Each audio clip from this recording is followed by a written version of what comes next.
Hello and welcome back to the Fantasy Playmakers. What's up, guys? For today's video, I'm going to be going over some of my late round wide receiver targets. So these are guys that I think you're going to be able to draft in the last couple rounds of your fantasy drafts. And I think they're either going to be some nice depth additions to your team, or even some of these guys I think could break into your starting lineup if things kind of work out for them. In my mock draft video that I posted yesterday, I talked a little bit about the importance of your late round picks and how they can really help your team. And so I thought for today, I'd be going over some late round kind of wide receivers that I'd be targeting and are guys that I think could really help your team out this year and are guys that I'm definitely going to be looking at. If you guys enjoy the video, make sure you leave a like and subscribe. That really helps the channel out a lot. And also make sure you let me know your thoughts down below. I'll make sure to get back to you. Let me know what wide receivers you're going to be targeting late in drafts, and also let me know whether or not you disagree or agree with the guys I'm going to talk about. But let's get into it. The first wide receiver that I'm going to be targeting late in drafts is going to be Marvin Jones Jr. He's currently being selected as the wide receiver 53, and I was kind of surprised when I looked back and saw Marvin Jones' 2020 season. It was really a pretty quiet but solid season for him. He was number 21 in points per game and number 17 in total points. So that is wide receiver 2 production from a guy that I had barely heard from all season. On this new Jaguars team, I think Marvin Jones has an outside shot to be the number 1 in that offense, and he's really a low risk pick kind of this late in drafts. I think DJ Chark probably has the best chance of becoming the number 1, but I don't really think Marvin Jones should be going so far after DJ Chark and Laviska Shenault. Currently, you have DJ Chark going at wide receiver 31, and Laviska is going as wide receiver 41. And so you have Marvin Jones here over 20 wide receiver slots after Chark and over 10 slots after Shenault. And so I think he has some value here as a guy that could potentially be a top option in that offense and really has a pretty low price tag. Next up, I'm going to talk about Cole Beasley, who right now is going as wide receiver 55. And I think Cole Beasley is pretty criminally underrated this year. Last year, he was just super solid, a very consistent guy on your team, was number 26 in total points and number 32 in points per game. He really just provided a guy that you could rely on a week-to-week basis. Maybe you had a couple buys or some injuries. You could plug him into your lineup and feel confident getting close to double-digit points in like half PPR formats. And going into this year, I think he's going to have the exact same role he did in 2020. He's basically kind of carved out his own role in the slot in that offense. And you had John Brown leave and you had Emmanuel Sanders come in. So I don't really think Emmanuel Sanders is really a huge upgrade over John Brown. So I expect Cole Beasley to keep his volume. And he's a guy that's put up 100 plus targets in back-to-back years. So he's a guy I'm really interested in picking up late in drafts and is going to be a guy that can be some really solid depth for my team, and is also a guy that you can maybe include as a trade asset. Maybe you want to trade up at a certain position and he's like that second guy you can include. That's kind of where these late round picks can be very valuable. So Cole Beasley is definitely a guy that I'm going to have my eye on this year. Now we have Rashod Bateman, who is right after Cole Beasley at wide receiver 56. And going into the draft, he was my second favorite rookie wide receiver in terms of just his talent, and that was just behind Jamar Chase. And I think Rashod Bateman will be given the opportunity to be the alpha on this team from day one. I've talked about this in some other videos. I think I mentioned it in my Do Not Draft Wide Receivers. I was talking about how I'm avoiding Marquise Brown because of the addition of Rashod Bateman.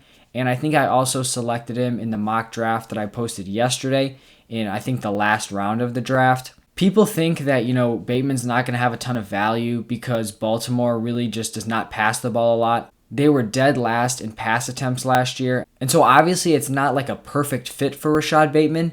But if you're Baltimore and you have Lamar Jackson, who's a threat on the ground, you have J.K. Dobbins, you have Gus Edwards, you have solid O-line and some good blocking tight ends, are you really going to be trying to pass the ball 30, 35 times a game with limited weapons? Or are you just going to go to what's kind of comfortable and what's working for you? We haven't seen them have good receivers and not throw to them. So I really expect with Rashod Bateman here, we're going to see an increase in their pass attempts per game. I think they want to be more balanced as an offense, but they just didn't have the personnel to kind of complete that balance. But now you have Rashod Bateman. that I think has a real shot at being a wide receiver 1, and that's not something you can generally find this late in drafts. All right, now we have Rashod Parris, currently being picked as the wide receiver 64. And kind of similar to Rashod Bateman, I think Rashod Parris also has the chance to come in and be the number 1 on this Detroit Lions team.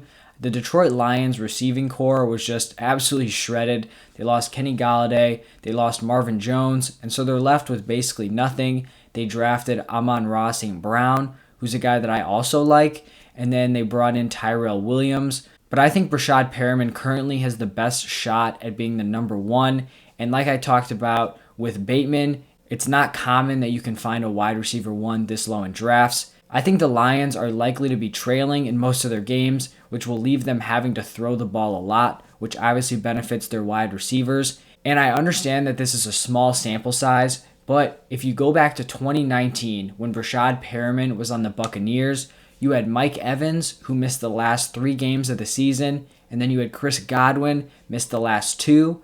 So this was really Rashod Parris' kind of chance to break out, and he was the number 1 in those weeks. And so the last 3 weeks of that 2019 season, Parris caught 17 passes for 349 yards and 4 touchdowns. So he's shown that when he's given the opportunity to be the number 1, he can produce.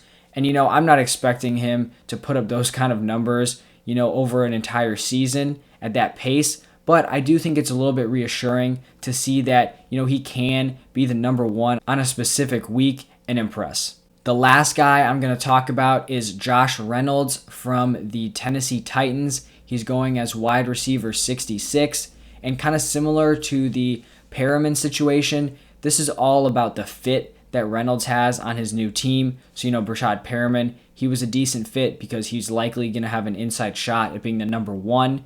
And in this case, Josh Reynolds is going to have a decent shot at being the number 2 on this Titans offense.